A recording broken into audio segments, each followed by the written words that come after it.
Welcome in Wade Valley. Nice. Nice. Thank you. Marie, you're welcome. Marie, where are you streaming from? Or where are you joining us from, rather? From Sierra Leone. Sierra Leone. How is Sierra Leone today? Praise God. Nice. Nice to meet you. Thank you. Welcome. And so we are just having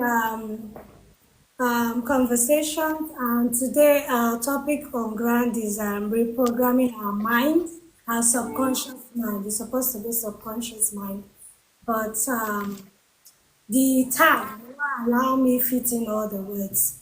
And it's a continuation from last week's discussion. And we have a teacher here, with Valley, that will take us on that. So, with Valley, we are ready when you're ready because today I had to rush up. Sorry that I'm a bit late. I just got in now. After freshening up, I had to Okay, just 1 minute. Okay. So we are ready when you're ready. Mr. Henry, I can't bring you up. You said to send me invites. Please come up. Please. Sergio, why are you coming and going off?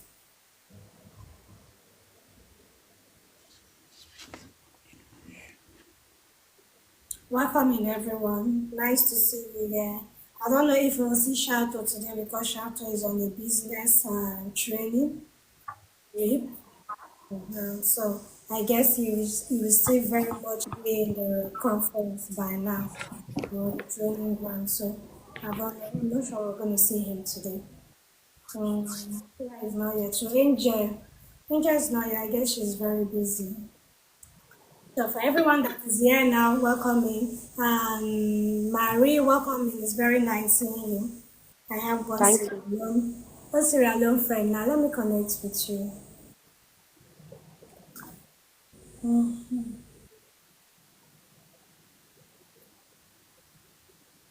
So Yes, yeah, with value.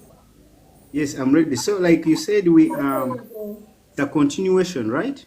Yes, from Yes, I last week. remember. You know, we could I not remember. conclude last week because of the time. Yeah. So I remember we were in questions Q&A. Yeah. I remember there's someone who asked a question that I don't remember.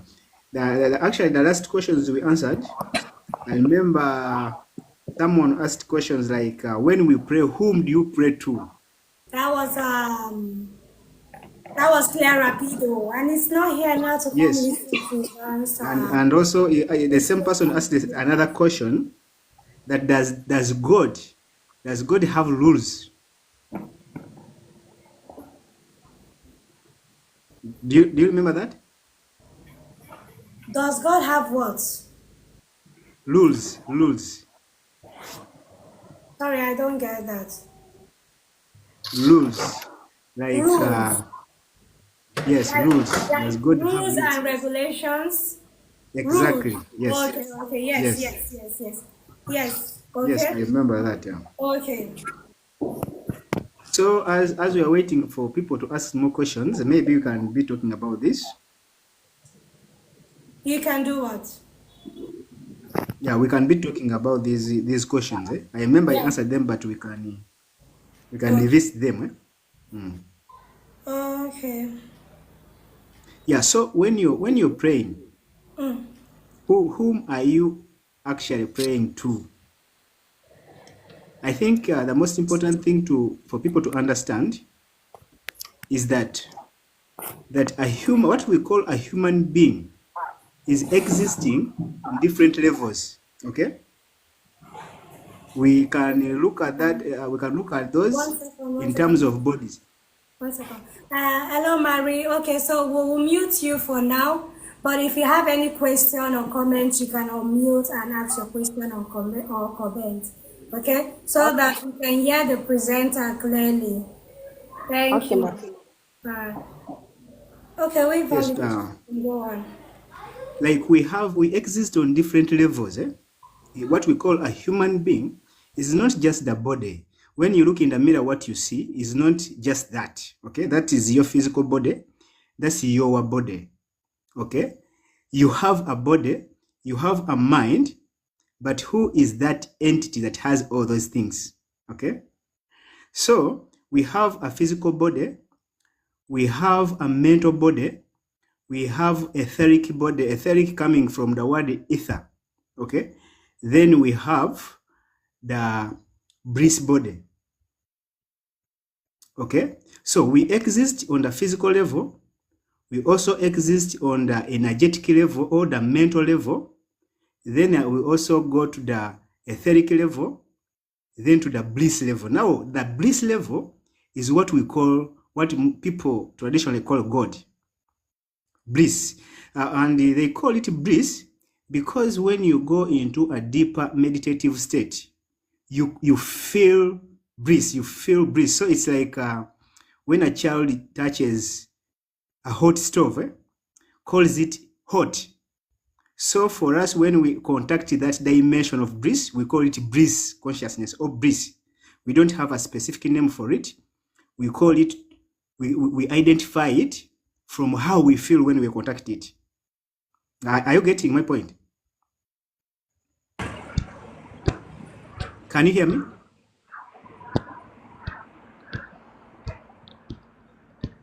Can you hear me, guys? I can hear you. Sorry, I was muted and I was talking. I did not know I was muted. Yes.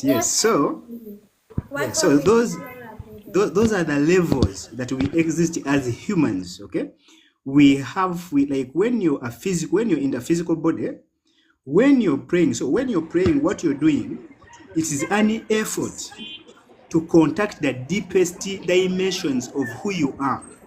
Not trying to contact someone or something or a humanoid entity somewhere, said somewhere. No.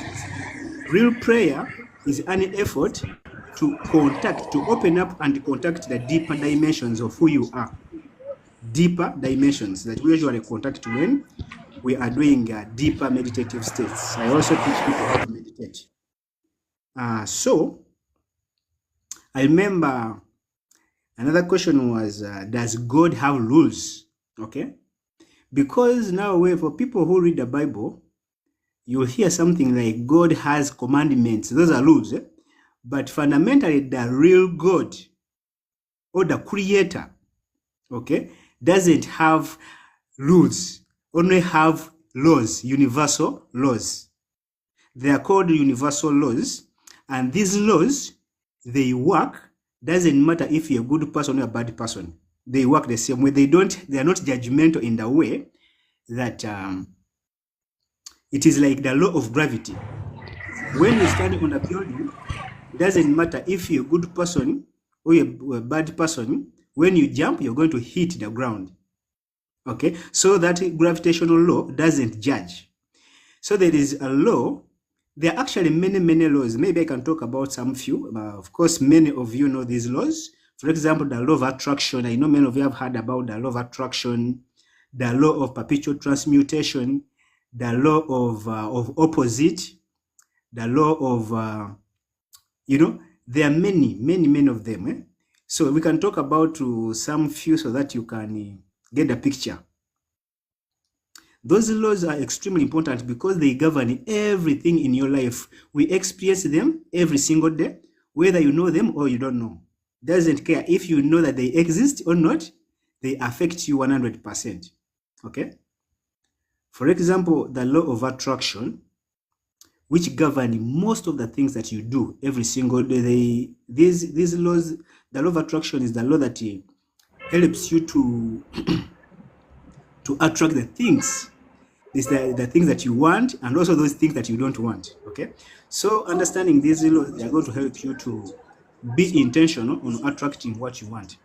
Be intentional to use them for good rather than using them for bad. The law of attraction is very powerful, and I think I will find another time to come and just talk about that. Okay, so maybe we can also go back, do a review on how to use the phone to reprogram use the phone and alarm, okay, to reprogram our subconscious mind. Is that okay?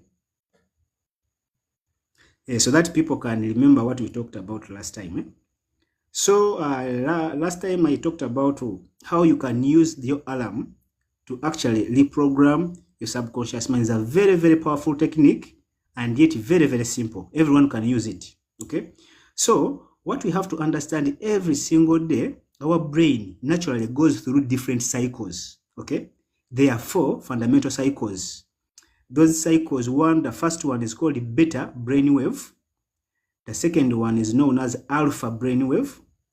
The third one is known as theta brainwave. The fourth one is called delta brainwave. Okay. There is also another one known as gamma brainwave, but gamma is not well studied and is not relevant in this topic. So I'm going to be talking about these 4: beta, alpha, theta, and delta. So beta is classroom attention. Right now, as we are talking and you're listening to me, if they could bring a machine, there are some machines that measure the electrical activity of the brain. There are 2 that I know. One is called the EEG, or electroencephalography. Another one is called the magnetoencephalography. Okay. So these machines are used to measure the electrical activity of the brain. Right now, if they measure your brain as you're listening to me, what they are going to see is going to register beta, because you're listening, you're paying attention, is classroom attention. Beta is equivalent to when you're in class and paying attention to what's happening. So when your brain drops from beta to alpha, it lowers, it goes into a lower vibration. Eh? So alpha is equivalent to when, for example, you're seated in a couch watching a TV or watching a movie, or you're reading a book, a captivating book, or you're playing a game, okay, where you get involved into the game, and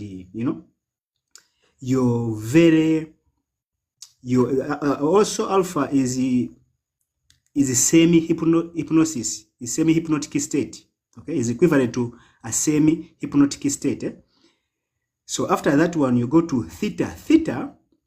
Now theta is the most important part of the brain wave. That, in fact, this is the part of the brain we are targeting. Theta Theta is equivalent to hypnosis. For those of you who don't know what hypnosis means, I'm going to explain in some few minutes.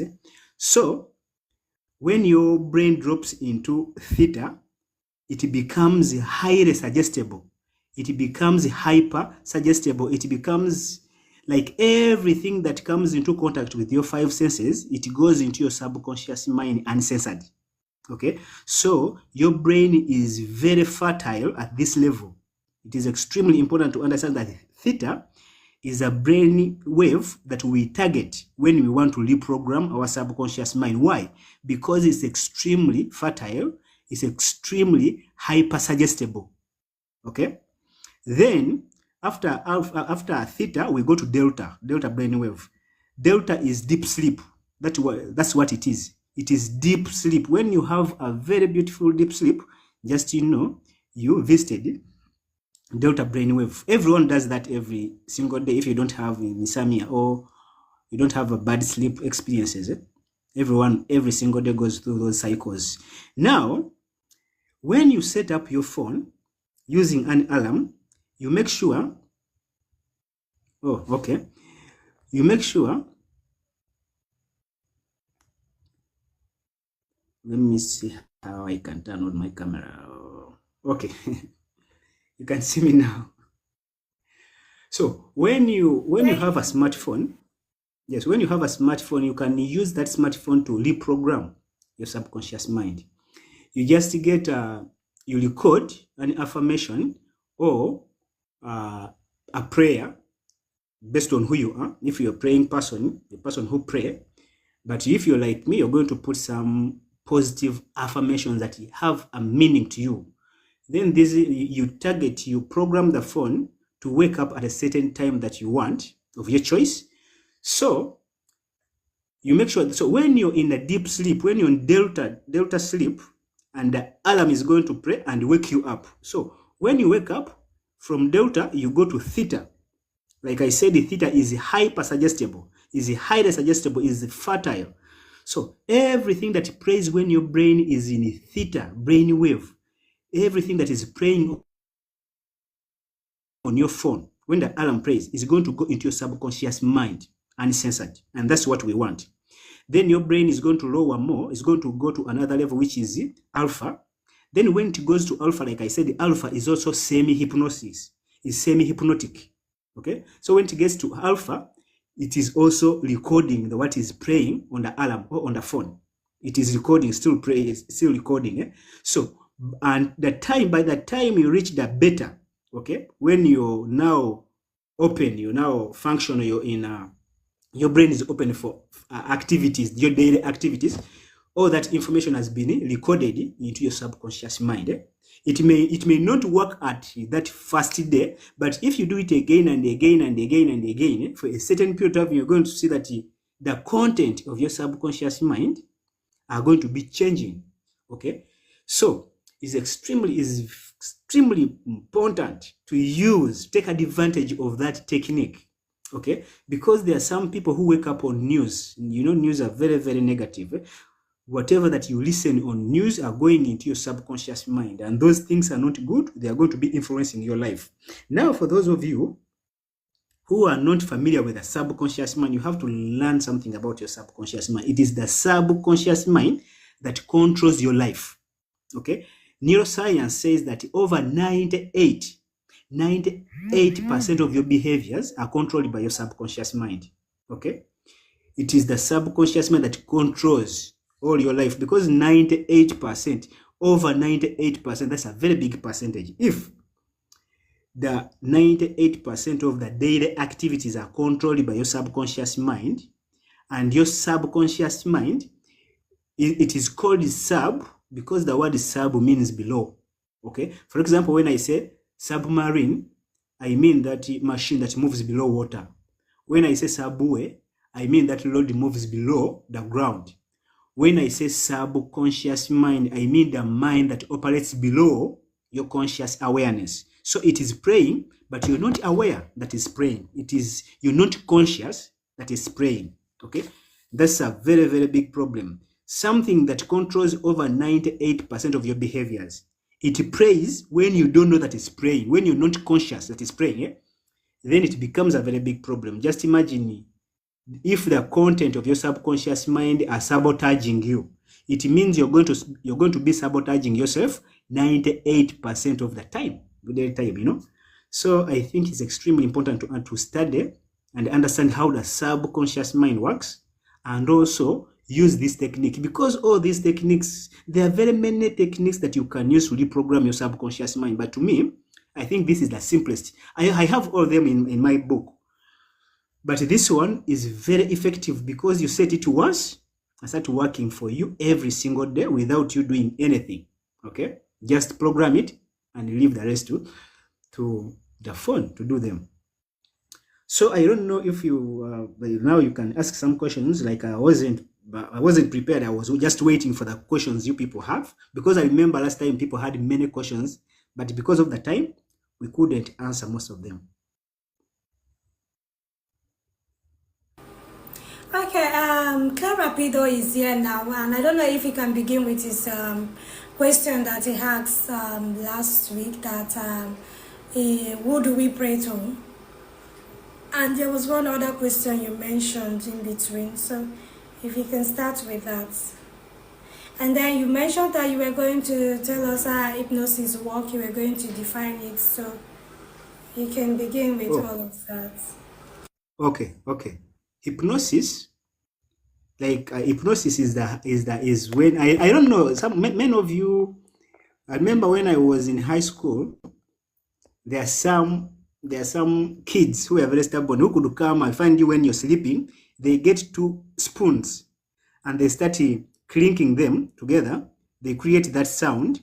Then they could ask someone, they pray it around your ear, and they start asking you questions, and you find yourself answering questions unconsciously. Okay, there are some kids who used to do them in our schools here. I don't know if it happens in Nigeria. And those people, they used to call them witch. Actually they are not witch. They are people who who understand, probably by accident, they understood how the brain works. Okay, and I know many of you have seen hypnotic shows on TVs, on YouTube, whereby a person who are trained hypnotists can put you into a hypnotic state. Then after putting you in that state, they start planting idea into your subconscious mind. They bring you up, or they wake you up. you start playing the programs that has been planted in your mind or in your subconscious mind. So basically, hypnosis is done by suppressing or by putting your conscious brain to sleep. Okay, your reasoning brain, your conscious mind is put to sleep, and you start operating from your primitive brain, which doesn't caution anything. So if your conscious mind, which cautions a lot of things, which cautions everything, is made to sleep, is put asleep, then the primitive brain, which doesn't caution things, is going to accept everything without cautioning them. So if those ideas that are planted into your subconscious mind without being cautioned, if they get there, they are going to be expressed into your world, because the subconscious mind, the purpose of your subconscious mind is to create, is to project, is the source of is the one that creates reality for you. The subconscious mind is a machine that projects this physical reality that we have, that we experience every day. So going a little bit deeper, we have to understand the subconscious mind is the feminine part of our mind. Then the conscious mind is a masculine part of our mind. Like the duality, everything happens in duality. There is a male and a female. Okay, so the conscious mind is the mind that we use to create idea, to become creative. When we get creative ideas, we plant them into our subconscious mind. The conscious mind produces an idea and plant it and send it to the subconscious. When the subconscious accepts it, it gives it a certain gestation period and manifests it into life. Just like when a man plants a seed into a woman, and the woman takes a certain period of time, a gestation period, then after a certain period of time, a lady gives birth to a child. This is the same way how the mind works. When you have an idea and you repeat it again and again and again, the subconscious mind can accept it, can reach a point where it will accept it. When it accepts it, it takes a little bit of time nurturing it, but without your conscious awareness. When you don't know that it's happening, then eventually you will see it in your life. You will see it manifesting in your life. And that's how manifestation works. But because people think, you see, our logical mind, it gives us an idea to think that we have to work hard for us to manifest things. That's what most of the people think. They think we have to work to get things. But honestly, from my experience and the experience of very many other people who understand how reality works, it is not like that. In fact, that's why in the Bible, they say that it is done unto you when you believe. Okay, it is done unto you when you believe, because there is a force that does things when you believe. Now, what is a belief? A belief is when an idea is accepted by your subconscious mind. When the idea goes into the cycles of the subconscious mind, it manifests automatically without you getting your conscious involvement. Okay, the only work that you have to do is to try as much as possible for your ideas to be accepted by your subconscious mind. That's why hypnosis is very important, because the hypnosis helps you to shut down the cautioning mind, this mind that cautions. For example, right now, if you start using affirmation like I'm rich, I'm rich, I'm rich, your conscious mind already know that you're not. So it's going to reject it. It's not going to reach your subconscious mind. That's why those affirmations have to be repeated when your conscious mind is still awake. Okay, when you're still vibrating in theta brainwave, when your consciousness is not yet developed. That's the same reason why children in between 0 to 7 years, they operate within theta. If you measure that the child's brain in between 0 to 7 years is vibrating at theta brainwave. If you get a machine and measure their brain, it's going to register theta brainwave. That's why children learn so fast, because everything goes into what? To the subconscious mind. Their prefrontal cortex, the thinking brain, is not yet developed, so it doesn't guard the information that goes into the subconscious mind. That's why everything goes into the subconscious mind uncensored. And then when they reach a certain like from 8 and above, that's when the prefrontal cortex comes into play and start cautioning things. Okay, and when they start cautioning things, that's when the subconscious mind when the conscious mind starts guarding the information goes into the subconscious mind. So that's why beliefs are extremely important. Beliefs are very powerful, and beliefs to be planted in your subconscious mind, your brain has to be vibrating at a certain vibration level, which is theta. Also, theta is equivalent to hypnosis. I don't know if you've got it. I've said a lot. I don't know if you've gotten what I tried to say. Yes, I get you. Except you're trying it open for us to ask question now. Because if you are, I have one question as regards you saying our subconscious mind is the feminine aspect of a part of our mind, while the conscious mind is the masculine part. So I want to know what made it so. Is it human terms, from human understanding, and we decided that because the conscious mind does a lot of the thinking aspects, while the subconscious mind does the assimilation, like registering it. It's like the memory bank. So I will say, is that why we labeled it as the feminine part? Or like, I really want to know what made us arrive in that conclusion that, okay, the subconscious mind is the feminine part of our brain, of our mind rather. Okay, the reason why it is the feminine is because it's the one that gives birth to reality. Everything that is planted, like a seed, when you get a seed and you plant it into the ground and it sprouts into a plant, it means it has feminine kind of energy, because it gives birth. From our understanding as humans, anything that gives birth has feminine energy. It has that feminine nature.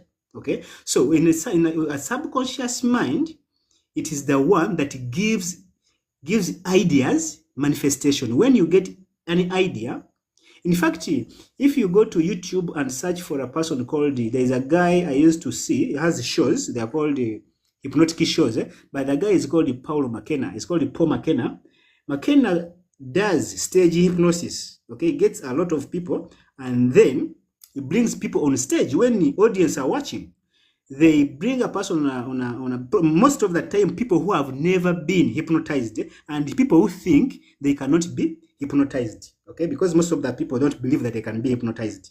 Okay, so they bring these people on stage and they tell them, when they are very intelligent people, they tell them, now I'm going to hypnotize you.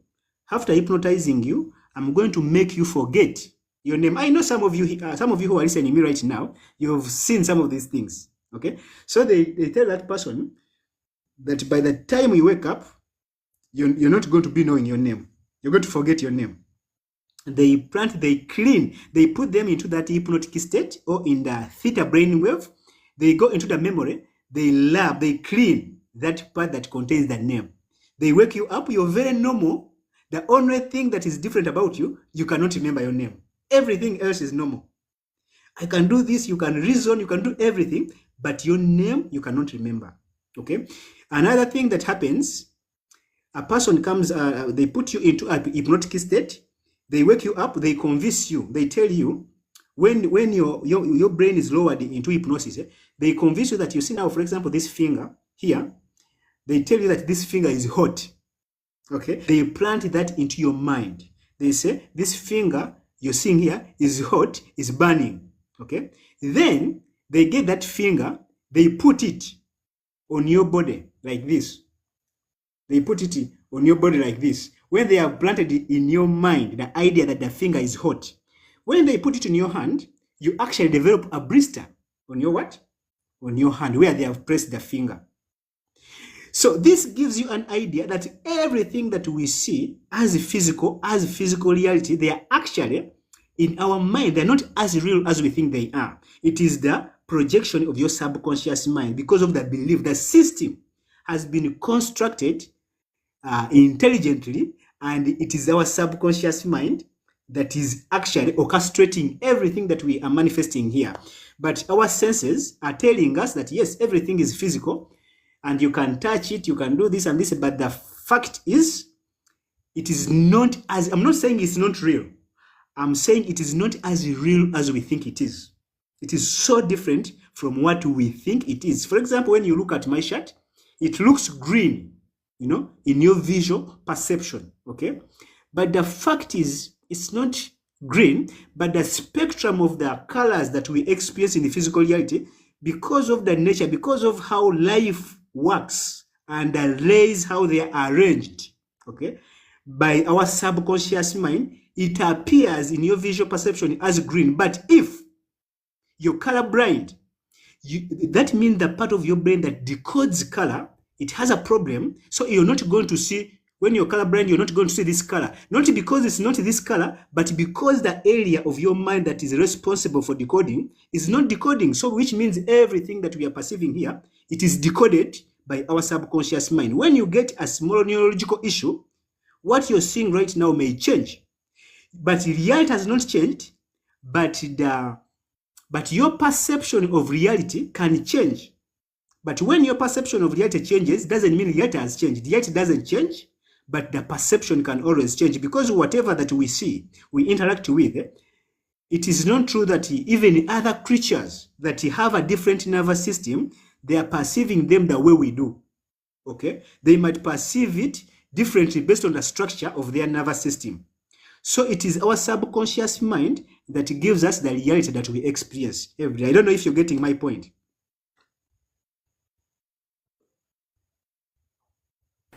I do. Yes. Okay. Have I answered your question? Yes, thank you for the clarification. Because you've answered. Yes, you've done so. I knew you were trying to what's the word I want to use? Saying because the women brings to life. Do you get? So I was trying to picture that, but it's fine. I'm cool with the response you gave. It's okay. Yes. Okay. Maybe to maybe even to take it further. Okay.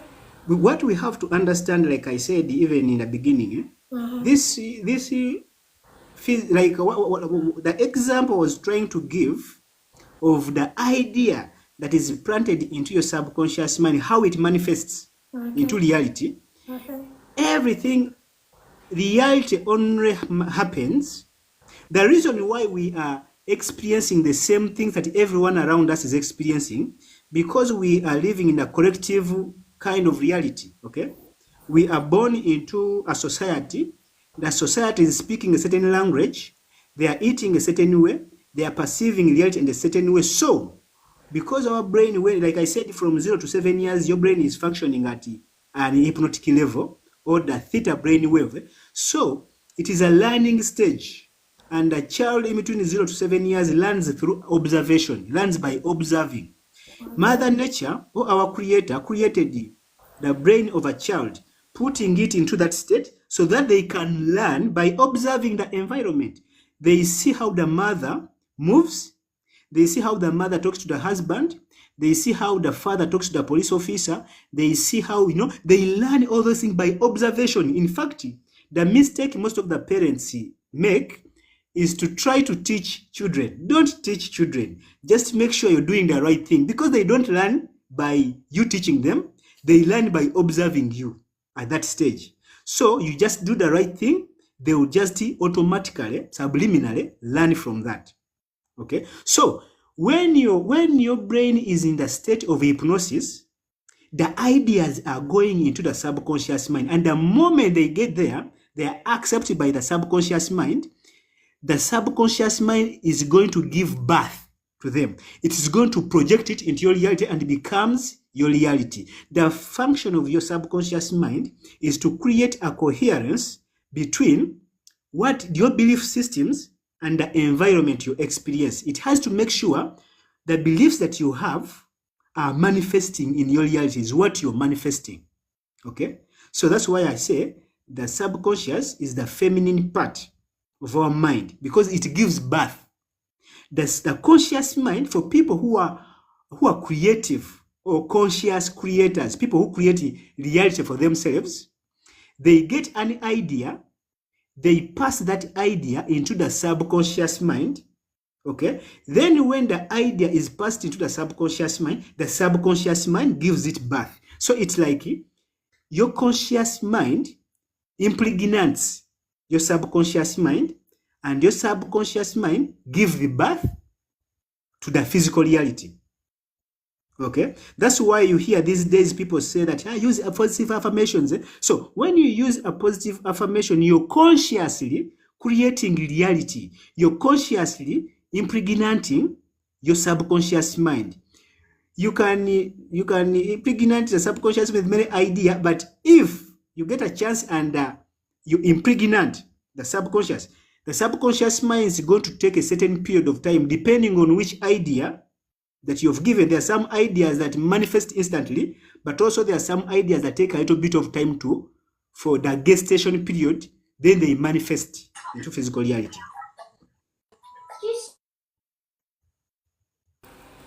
Okay, thank you so much, With Valley Angel. Welcome in. I thought you probably away. Welcome in. Yes, I wanted to say your microphone is on if you're not aware.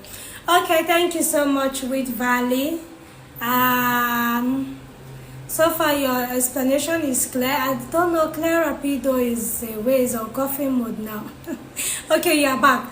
I don't know if your question was answered correctly because I was a bit drawn away by my attention was called to something. So I don't know if you actually answered this question.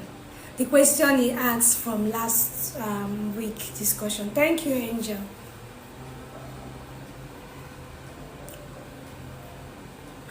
With Valley, are you here? Yes, I can hear you.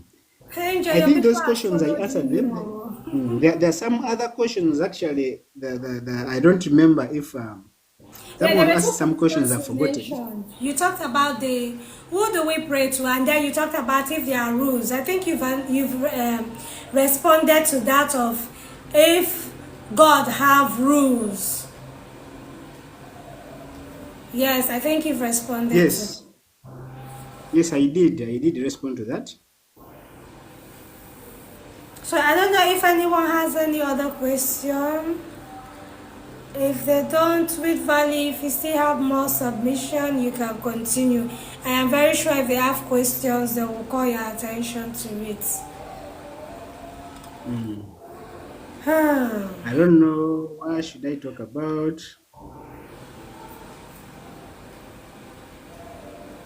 People should just try to ask some questions. There was this aspect I wasn't clear enough with.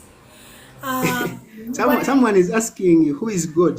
That's not the topic now. It's not in line with our topic of discussion now, is it? We're talking about programming our mind. And we came about the question, who do we pray to? Or does God answer? Because of one of the points he noted last week. Do you get? But I don't know if you want. Yes, I think I can answer Alex's question. Is asking who is God, because this question is relevant to this topic. Okay, you can go on. Because you see, when you talk about the mind, maybe he has just come in, but I remember I talked about this maybe in a different way. Let me try to clarify it. So what we call God, you see, this name, the idea or the word God, it is very subjective. It has no specific meaning. What you have to understand, we humans, for other creatures, I'm not so sure, but for us humans, we think in pictures. Our mind thinks in pictures. So when for example, I say a cup, there's a picture that comes into your mind. When I say a goat, when I say a cow, when I say a car, there are pictures that he shows up into your mind. But when I say God, what picture comes into your mind? Okay, and that's a very important question to think about. So you can see the word God doesn't have any definition for many people. Doesn't have a picture in your mind, doesn't create a picture in your mind. But what most people refer to when they say God, they actually referring to the source of creation. The source of creation. Where does this come from? Where does it, where do I come from? This body and everything around us. Where do those things come from? They must be having a place coming where they come from. So, if that's your question, what is the source? Who is God? What is the source of creation? The source of creation is you. You are the source of creation. Let me explain this, because if I don't explain this properly, you may think, someone may think this guy is crazy. Because when I say the source of creation is me, what do you mean by that? You see, you have to understand you exist, like I said in the beginning, you exist on different levels. We have this physical level, we have the mental level, we have the energetic level, we have etheric level. Etheric is from ether. Okay, etheric level. Then we have the bliss or conscious or pure conscious or the bliss level. In fact, some people call these bodies. We have a physical body, we have a mental body, we have an energetic body, we have the etheric body, and the source of all those things. Okay, all these are bodies, but they get more subtle. They get subtle as you proceed to the source. I don't know if I'm making some sense. So the source, you're not getting it. I'm not getting it. No, okay. Like I was saying, we live in different layers, different levels of existence. This body cannot exist without the mind. Like I said, mind is memory. Mind consists of memory. We cannot be having this conversation without memory, because memory is very, very important. It's information. So the body cannot exist without memory. Memory is mind. Okay? And for the body and mind to function well, they need energy. They have to be plugged in some form of energy. That's what we call energetic body. Okay? Then from the energetic body, we go to the subtler part, which is ether. Ether, where is this kind of energy is coming from? The energy is connected to the ether. Okay? Then ether is connected directly to the source of creation, which is consciousness, pure consciousness. Now, consciousness is intelligence, is the source of creation. Everything emanates from that. But now, intelligence is nothing without what? Without memory. Okay, so for us to interact with all those layers, to become a functional beings right here, it is because of what? Of memory. The memory is the what creates this. But what is God? That was the question. What is God? God is pure consciousness. Pure consciousness is the source. Is God. So there are many, many, many ways of looking at that, of looking at what we refer to as God. It is very deep, but I will try to break it in a very, very simple way that people can experience, which can be experiential. So let me give you a simple idea. You have to understand, like many people say, God is love. Okay, God is light. What they actually what they actually mean is that the source of creation, the creative aspect of what we call God is love. Okay, love, not this kind of love that we know. It is the deeper love or pure love. Okay, not this kind of love that we say that love is painful. No, that's not the kind of love I'm talking about. This is pure love. Okay, so this love, it produces what we call light. Love produces light, and now light creates patterns that we call wisdom. In fact, the fundamental source, like the creative, how should I put it? This physical reality manifests in what we call the Trinity.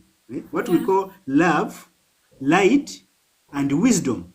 Now, love is the creative aspect of God, okay, which creates light.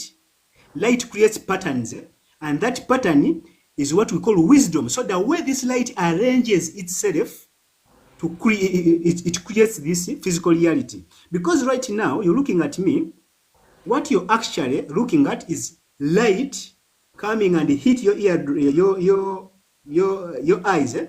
and created the inverted image, and that image is converted into electrical signals, which are carried by optic nerves. Those nerves are carried into different filters of perception until it gets to a part of your brain that decodes this kind of information into images. Now you can see me here, but where I am right now is in the part of your brain called the occipital lobe. Okay? But again, if you open up your brain, you're not going to see a guy in your brain. No, it is like a screen. It's a projection because this physical reality is not happening in the brain. It is happening in the mind. And the mind is non-local. It's not in the physical dimension. It's in the non-local dimension.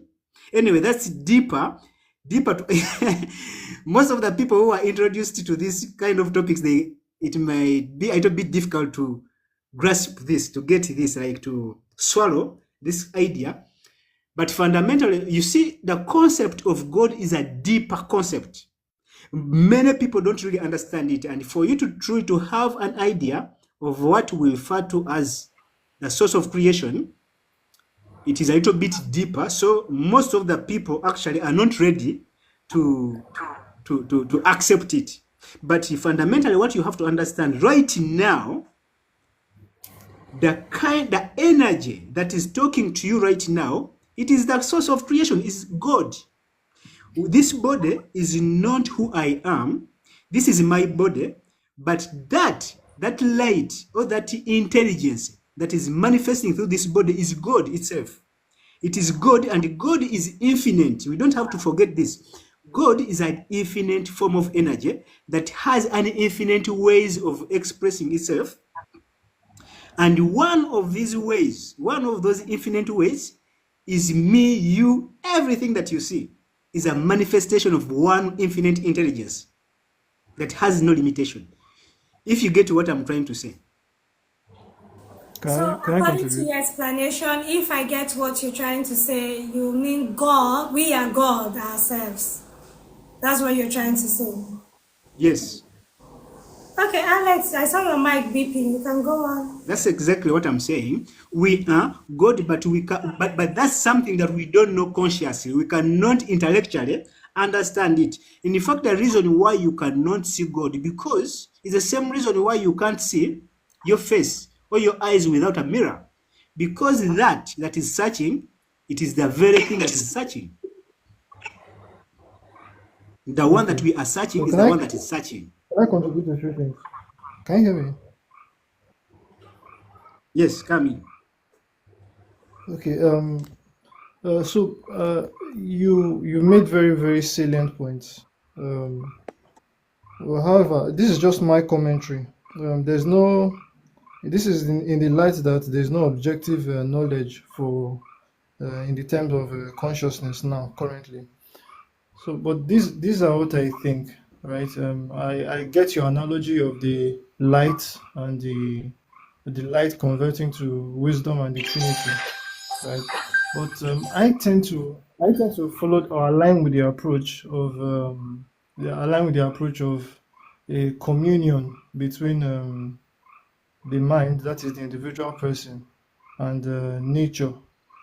Because, for example, I think the subconscious, from what I understand, is it's present in nature, right? So our brains or our minds are more or less antennas, or should I say totems, for our individual bodies. So when we connect to when we interact with the environment, especially through the subconscious, when we interact with the environment, especially through the subconscious, we are simply interacting with that divine intelligence that you spoke of, right? So I think basically that the mind, I think basically that the brain, right? This is an objection to your second statement. The brain and the mind, I don't think they are two particularly separate. I think because without the brain, you cannot really have the mind. So the brain is localizing, is a localizer for, if so to speak, for the mind. You know. So this is, I think that the individual person is more like a receptor. Should I put like a totem? Not really a totem. Let's say an antenna, right? And the brain is the receptor. It's the connector. So it connects to this universal uh, substance or thing. Connects to this universal thing. So whenever there's a disturbance in the wave, the subconscious understands the shake or the move or the shift in the environment. So that is subconscious, which is the brain, right? But yeah, there's no factual or objective or scientific, particularly scientific theory with regard to the consciousness right now. But this this is my take on it. I cannot say that your take is wrong particularly because that is yours, right? But this is my approach. This is my approach. I think we are Okay, all just Alex, I don't get participating in it. Are this. you trying to say that our brain and our mind are two different things, like they're two different No, they are, aspects? Is that what you're saying? no, I'm saying they are the same. They are No, I'm saying one. they are the same. Okay. They are one. Yeah. Okay, with value. Yeah, okay. Like what you're saying, what you're saying is actually, I'm not saying it's not true, but in my perspective, and with evidence, because what most of the scientists, most of the conventional scientists, they want something that can be measured within the instrument, within their scientific instruments. But most of the things that we are talking about, like you said, consciousness, it has not yet reached a level. We don't have the instrument right now that can objectify consciousness. Okay, but of course, if we don't have them, doesn't mean that we cannot have them tomorrow, or any other day.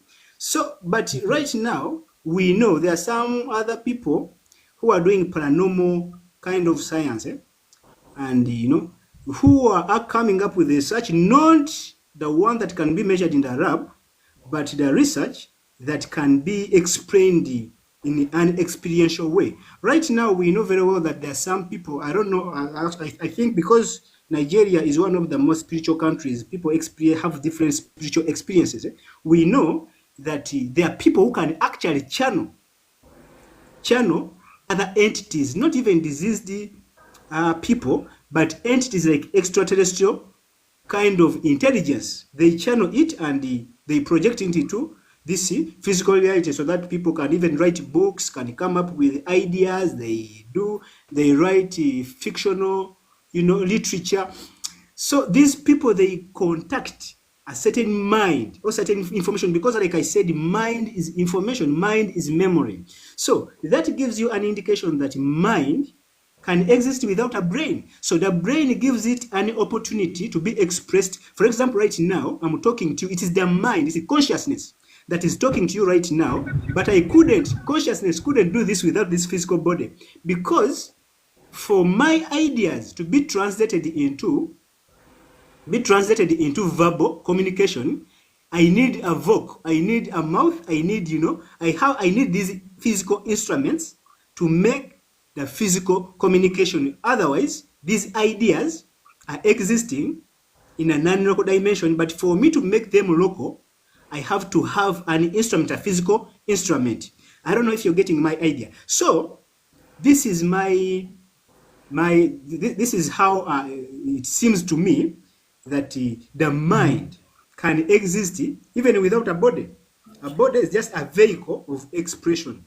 Okay, and there are Okay. many other experiments that have made to prove that mind or intelligence can exist even without one. In fact, there are some scientists who are developing, who are trying, and they are saying it could be, it is something that can be done in the near future. They don't know how far that is, Okay. but they think, This is okay, my they can take a cell from your body and culture it, and put it into a culture dish and develop it, and they create they clone your body, and eventually they can transfer consciousness from one body to another. I had a doctor, I don't know if you know this guy called Dr. Kaku. Kaku is a Japanese scientist. He was talking about something like that. So many people are getting interested in these topics. But of course, there are some conventional scientists who don't want to talk about anything to do with spirituality. They want spiritual people to be separate from the scientists. And yet, if these two, they can come together and work together, evolution can be speeded up. I'm very sure about this. This is my main objection, right? This is my main objection to separating the mind from the body. Like when we take the mind, for example, when we talk about the mind, we talk about our reflective self, right? And when you bring memory into the conversation, you're talking about the experiences that the body has experienced, right? So the mind. So when you're talking about the mind and the self and conscious and personal self-awareness, right? You're talking about all the experiences that the body has gone through, and it's connected to the brain. All this sensory information, all the persons you've touched, all the persons you've kissed, all the persons who have fought you, all the persons who you have, your teacher, your Yoruba teacher in primary school, those experiences, those things, your first injury, all those experiences, those are the things that the mind memory, those are the things that that's mind thing, right? It's it's connected to our personage, our sensory experiences, our memory, So I think that as far as the mind is concerned, the way we understand it, right? The mind cannot do without the brain. But I would like to think of what you're talking about as maybe a super conscious engagement, if I call it like that. Because this is why I think the mind cannot be separated from the brain, because the mind is basically the brain. Everything that happens in the body goes to the brain and goes to the mind, and the body reflects on everything that the human being has experienced, right? So I think maybe you're talking of maybe a super conscious experience, perhaps. I don't know if I'm off or still in line, but I think the mind can be separated from. That's my only objection. I don't think the mind. Your objection is that the mind cannot be separated from the brain. Yes, brain and body. Yeah. Okay. Okay. Okay. First of all, what you have to understand, the mind. What you're calling memory, what you're trying to separate from mind, saying that mind and experience and memory, you want to create a distinction between these things. But if you look at them fundamentally, you're going to see that there is no distinction between those two. I think because when you say our experiences, rather our memories, right? Yes. Is what you experience that eventually becomes memories for you. And what does the mind help us do? It's to record these things, record these memories, and help us to remember, which is like the consciousness. So like our subconscious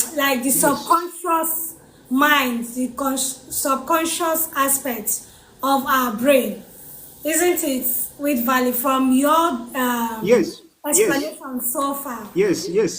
Like when you say mind, because according to Alex, what Alex is saying, he thinks that what we call memory is just what you can remember in your brain.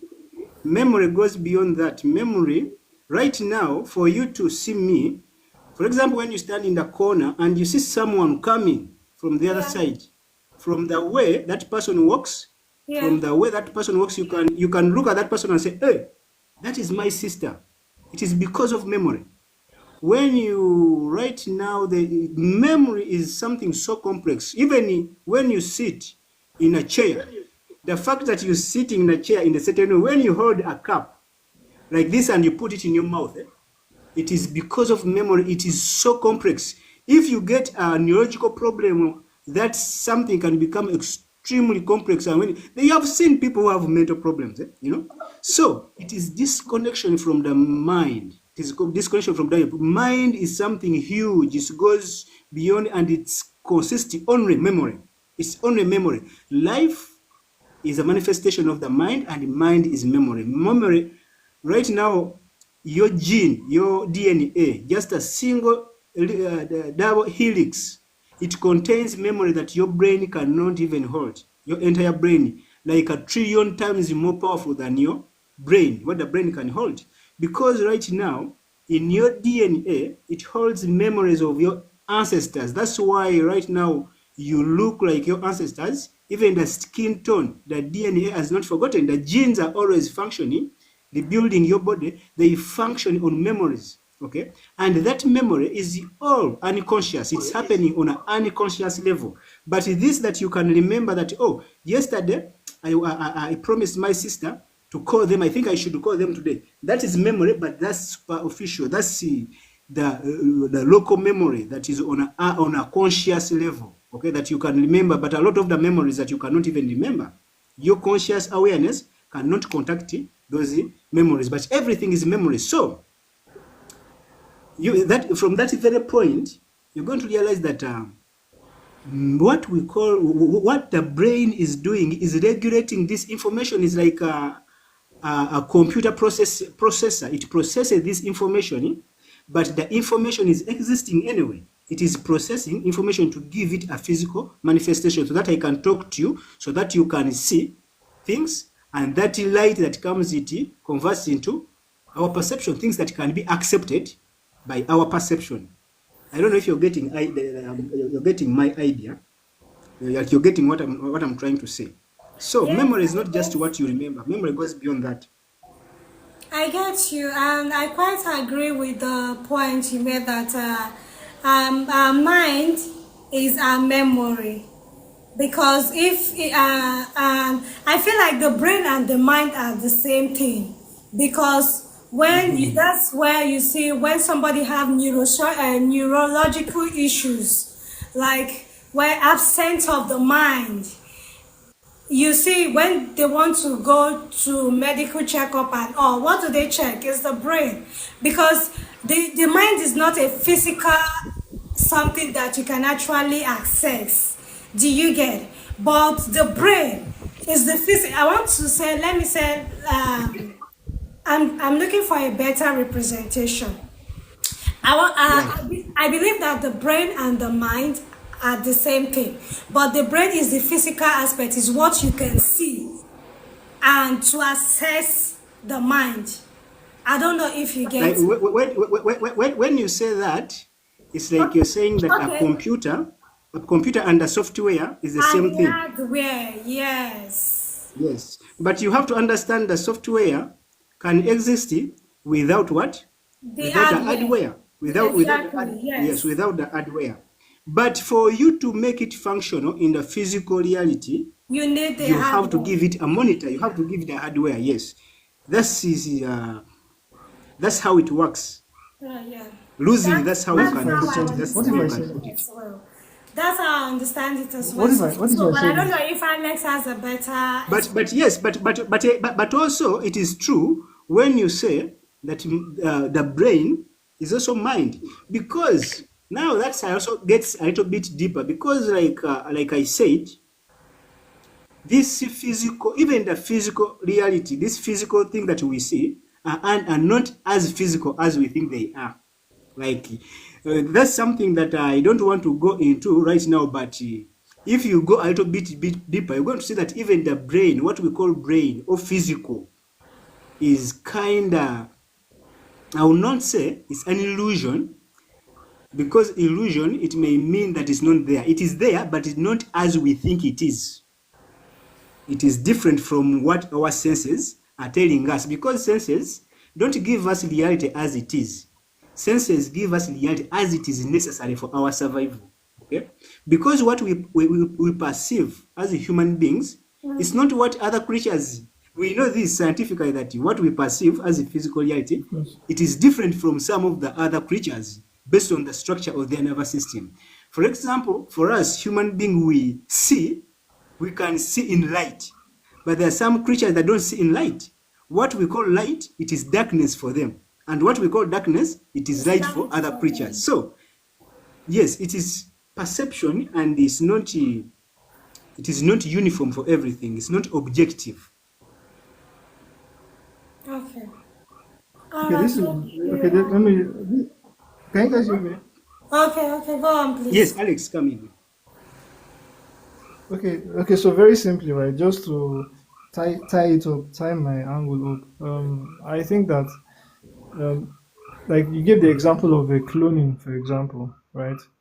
So the philosophical question now comes into it. Comes now. You now start to ask, right? If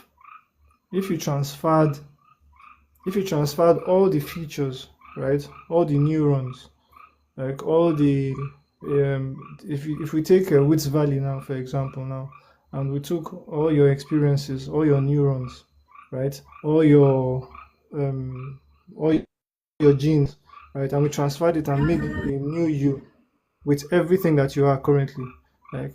So the question now will be, will you still be you? You Because get. yes, what So makes me why the question is important? Why the mm, question? Yeah, why this question is important is because if we are talking about personality and memory and the brain and the mind, right? When as you being you currently as you are, right? You are currently in this life, right? You are experiencing this life, and you will continue to experience this life. But then, if you became a new fresh body with all your neurons, right? Would you still be the same you as in you, because you are now they're not like it's a different experience. It's not a different experience because that other person is going that or this new you is going to have different experiences, you know. And you know, there are different. No two human beings, no matter how alike they are, you know, they don't have the same experiences. So that's where I'm coming from. That's where I'm mm, coming from, basically. That's why yes, I'm saying it's connected yeah. to the body So and mm, they might be inseparable. yes, because That's my argument. what you have to understand, Alex, what you have to understand is that your identity is not controlled by your body, your identity. And your identity is also not controlled by your what? Your how do you call it? Yes. Okay, let me say your identity. Because the seat of your identity is the prefrontal cortex. Okay. Right now, if for example you lose your hand, still you're going to remain you. If you lose your memory, still you're going to remain you. You will know that I've lost my memory. Your identity will not disappear because your identity is unique, is like a universal signature that you have.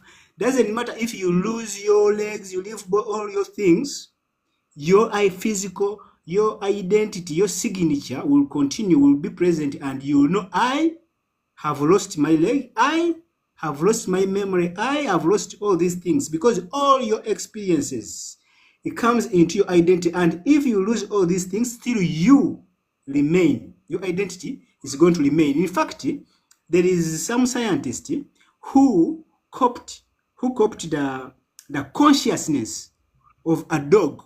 I've forgotten. I don't know if you can search and find it. I don't know the source. I've forgotten. I didn't. I wasn't prepared that I'm going to talk about it. But they got the dog consciousness and put it on the drive, on the computer drive. They actually put it in a what? In the computer. Okay, and they this monkey. It was a monkey. This monkey was playing the consciousness entered into that virtual reality, because even this physical reality is virtual, is not as real as we think it is. It is a virtual reality, but that's something deep. I will not talk about it right now.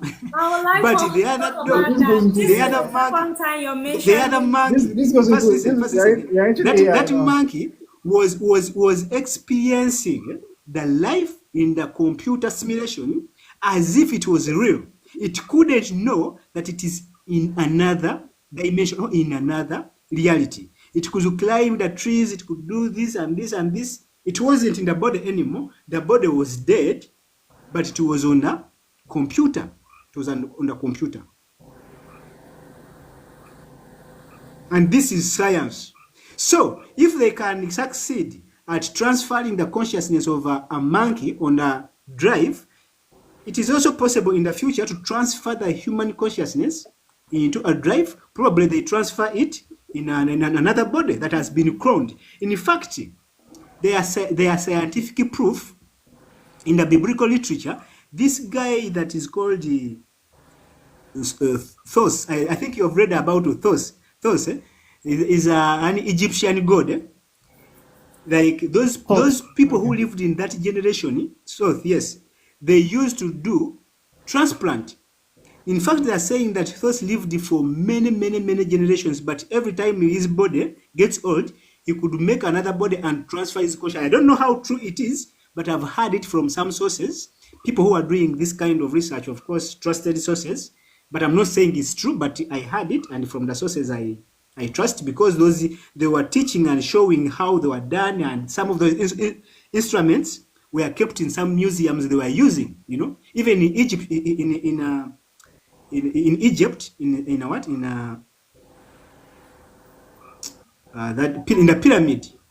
Those things are actually, they were there. So these people who go to teach people about the pyramids and what they teach those things. There's a guy, I've forgotten his name, is called, who has been teaching about those things. I think I'll remember the name. When I remember the name, I'll tell you so that you can go and search about it. So there is a lot of things we don't know. There's a lot of things we don't know about. You'll have to tell me the experiment, because I have to check it out. I'm a bit skeptical about it. You have to tell me the experiment so I can check it out for myself. Yes, it is natural to and I actually don't encourage people to just accept anything. When I talk about certain things, it's just to trigger your curiosity and you go try to find it on your own. Because at least right now we are living in where information can, if you're interested in something, you can always find it. If you know what you're looking for, you will always find it. Of course. Okay, I'll check it out and I'll get back to you. Okay. Thank you so much, With Valley. Thank you everyone who has joined in today. I'm very much grateful. So far from last week till now. Did someone make a comment? Okay. We'll probably learn one or two ways on how to actually control our subconscious mind. Thank you, With Valley, for always taking your time out to come tell us more about utilizing our subconsciousness. There's one more topic I would like for you to treat. We'll talk about that. We had that discussion some time ago when we were talking about there was a topic we had then. I think it has to do with men being sole providers or so. There was this time you mentioned reaction and actions. Do you get? So I'd like for you to come and clarify more on that someday. So, but for next week, what we have on ground is leaving a legacy behind for our offsprings. How ideal is this? Leaving a legacy behind, leaving behind an inheritance for our offsprings. How ideal is this idea or this way of life? So I'd like for us to discuss about it, to come dissect it and share our own views as regards this. So Claire Rapido is back. Claire, I could see your network was really disturbing you. Sorry about that. I don't know if you have much to say as regards to today's topic, because we'd already rounded off. We're about closing it up. So, but next week, we'll be talking about leaving behind legacies for our inheritance for our offsprings. So we'll clarify this. We'll talk on this to know how ideal is it. Is it a welcome idea or is an obsolete idea? like it's an obsolete practice and shouldn't be continued. So when we come next week, we'll talk more on it and clarify some of our doubts and the reasons why the topic is coming up. So thank you all once again. Thank you so much for joining. I really appreciate. Thank you, With Valley. Thank you so much for taking your time the whole of last week and then this week. I really appreciate your time and effort. Thank you, Alex. Thank you, God Abeg. Marie, my friend from Sierra Leone. Angel, Mr. Henry, Claire Rapido. Sorry, I see you battling with your network. So thank you, everyone. I really appreciate it. Thank you, Jamaican Beauty. I see you in the viewers' eyes also. So thank you. We'll see next week. Bye-bye. Bye. Catch you guys next week. Claire, you're turning on your mic. What do you want to say? I didn't. So We are done for I the don't know. day. Hello. Yes, I can hear you. I can hear you now. Hello. Yes, I can hear you. I really missed a lot. You did. Sorry, your network was really disturbing me. I could tell because we had a lot. Even when it was question, you did not respond, so I knew you're probably not here. Oh, safe trip home. So next week we'll meet again, and if you have further maybe clarification you want to do that you couldn't do today, we can clarify that by next week.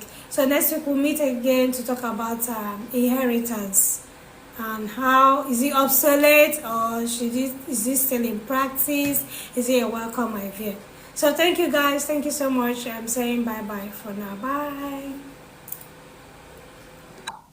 You. Thank Thank you, you. Inex. Sorry, I'm busy with my people. No problem.